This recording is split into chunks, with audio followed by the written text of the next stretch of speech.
Happy, happy Halloween, Halloween, Halloween. Happy, happy Halloween, Silver Shamrock. Happy, happy Halloween, Halloween, Halloween. Happy, happy Halloween, Silver Shamrock. Happy, happy Halloween, Halloween, Halloween. Happy, happy Halloween, Silver Shamrock. Hey guys, what's up? Jake here.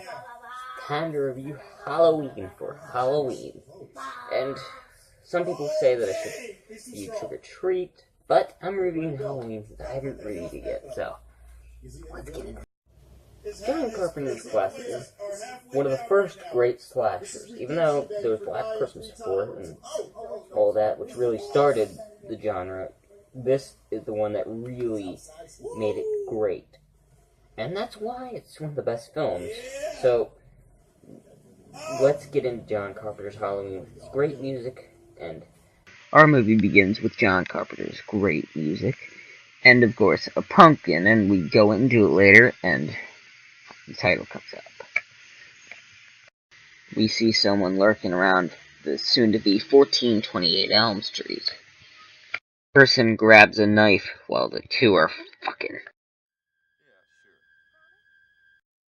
Wow, that was really quick.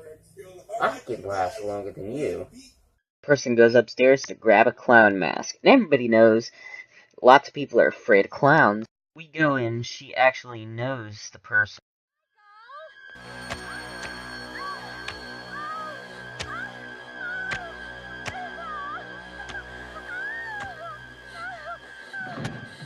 Go outside and we learn that it was the 6-year-old Michael Myers that killed his sister.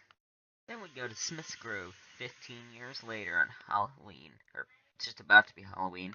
We see Dr. Loomis, played by the late, great Donald Pleasence, who's taken his patient Michael Myers to a new facility, but it turns out they've allowed the patient to start roaming around. Loomis goes to call people, but Michael goes on top to attack the nurse.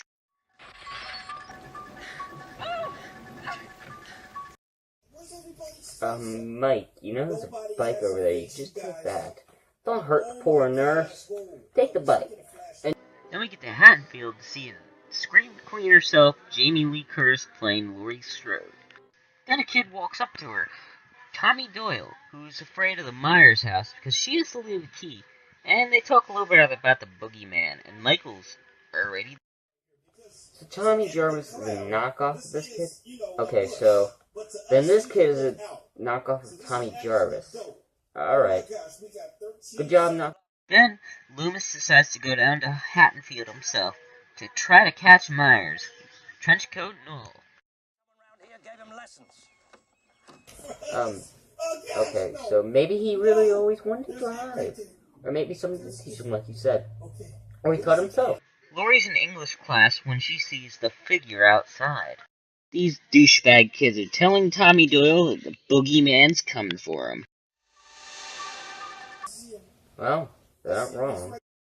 Michael is tailing Tommy for some reason. Come on, little boy. I got some candy for you. Come into the van.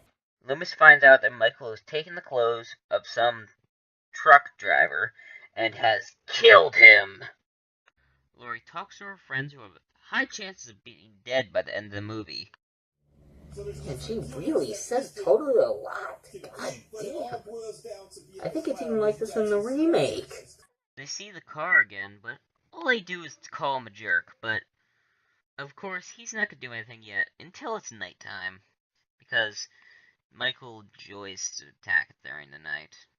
Laurie sees Michael Myers in the shadows, and he goes in the bushes. And her friend goes over to check it out. He wants to take you out tonight. Okay, not cool. They're brother and sister. In most timelines, they're brother and sister. The new one, they probably won't, but most timelines. Don't worry, she's just fucking with Laurie. After that, the sheriff scares the crap out of Laurie, and then she goes home. But then she sees Myers watching her outside of her house. Then she gets a phone call, but nobody's there. Oh, I'm sorry, wrong file. It's actually... Just kidding, her friend Annie's on the other line. scaring the crap out of her. Annie comes to pick Laurie up, and of course, they're gonna go do some stuff. Loomis goes to see Judas' gravestone, but it's gone. He came home. They smoke a joint and just keep on driving. They see that her dad, the sheriff, there because somebody saw a William Shatner mask and a few knives. Probably kids. Loomis goes down to the sheriff to warn him about Myers. They talk about boy trouble, then she says she likes a guy named Ben Tramer. Laurie goes down to babysit Tommy Doyle so that Michael can watch them. The sheriff and Loomis go down to look at 1428 Michael Myers' house. Then they go up the stairs to look for Michael. Well, at least there's no oatmeal on the steps. They get a jump scare, so Loomis can talk about Michael. This 6-year-old child with this blank, pale, emotionless face and the blackest eyes, the devil's eyes, really and simply evil. What do we do? Laurie is reading Tommy some books, and also some comic book knockoff. Yeah, the comic books are mostly crap. Then Annie calls to talk about Ben Tramer. Tommy then sees the boogeyman outside. But then they look back, and Michael's gone. Then Annie spilled some stuff on her clothes. So then Michael kills the dog outside. Then Laurie and Tommy are watching the original thing. Tommy tries to explain to her that he saw the boogeyman, but she still won't believe him until later. John Carpenter's remake in a few years. You'll love it. Annie goes in to wash her clothes, but of course, she gets locked in there. She tries to get out the window, but she ends up getting stuck. All cold, so Lindsay goes down to check on Annie. Stuck in plenty of other positions. Paul somehow is able to sneak out of his house, so she goes over to tell Lindsay it's time to go over to Laurie's to go see Tommy. So she goes over there and the Girl Scout ends up pulling through. Girl Scout comes through again. Then she gets into her car, but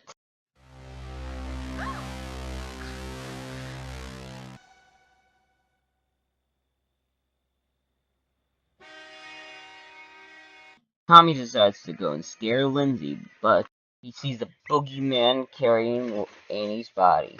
He ends up getting scared the crap out of himself and her. Then Loomis has some fun scaring a bunch of little kids. Hey, Lonnie, get your ass away from there. These kids go down to see Annie and screw around. Annie's not there, so they decide to make out on the couch. Laurie goes to make a jack-o'-lantern for him. They call Laurie, and, of course, Annie won't be home, because she's dead. And Lindsay won't be home because she's there with Laurie. So now they're upstairs having some fun. Then when they're done, she makes him get her a beer. But he's gonna get a little bit more than a beer. He's gonna get something for himself.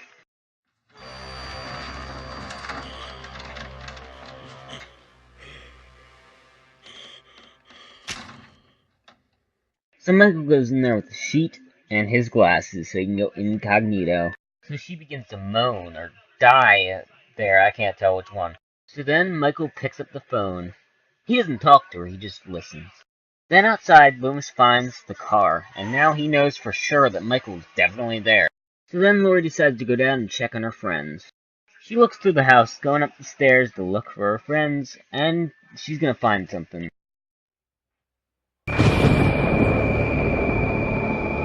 Nah, I'm just kidding. She just finds her friends dead.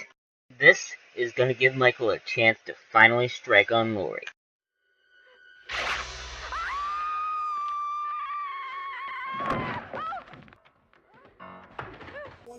Yeah, you probably wish there was oatmeal on those steps. She can't get out this door, so she just breaks the window and just runs out. Laurie tries to get some help, but nobody will answer. Laurie forgot her keys, so now Michael's gonna get closer and closer to her. But now she has to get Tommy's attention. Tommy finally opens the door so she can get in. Laurie gets ready for Michael, but he's already inside. He found a secret way.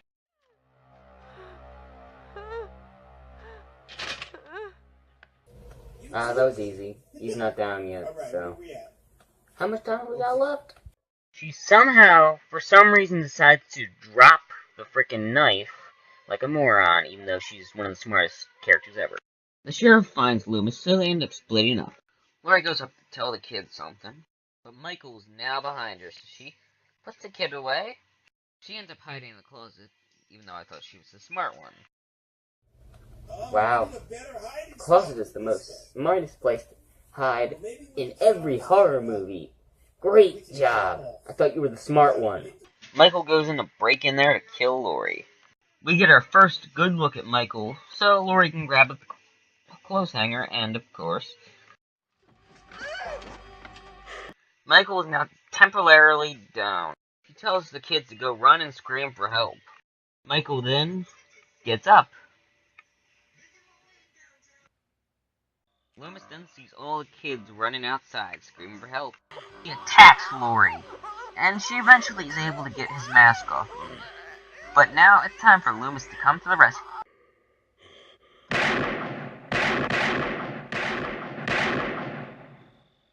Laurie then asks him a question.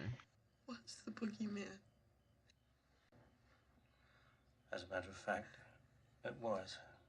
Loomis looks outside, seeing that Michael is gone, and see he survived the shots. And now, it's time for a sequel. Even though Carpenter wanted the story to end after the first one, but there were a lot of sequels. So he was very wrong. They did make a lot of money, but some of them really sucked. Then we have a final shot of the iconic house. So that was John Carpenter's classic, Halloween. It is awesome. This is one of the best horror films ever made. It was definitely, I think, on my horror movie list, it was like, definitely high. It might be higher now that I've rewatched it, but, this film is definitely one of the best horror movies ever made. And really, it started the whole slasher and all of that. And it was really well done, and the music was awesome, and just, it was great. Now one of my favorite kills. Hardest kill can be difficult, but this is definitely going to Michael's sister because it's so iconic and great. So, and then also, you see the POV shots, so iconic. Yeah, it's definitely going to the trucker guy because he wasn't even, if you took him out of the movie, it wouldn't matter, but it adds some suspense. It's still the worst kill, though. Alright, so that was my review on Halloween. I give it a 5 out of 5 for being just awesome. Thank you guys for watching. I'll see you guys later. Bye. It's been a long, rough road, and I'm finally here. I'm moving inch forward, feels like a year. Everything I feel seems so unreal. Is it true? Is it true? I'll take one step forward and 2 steps back.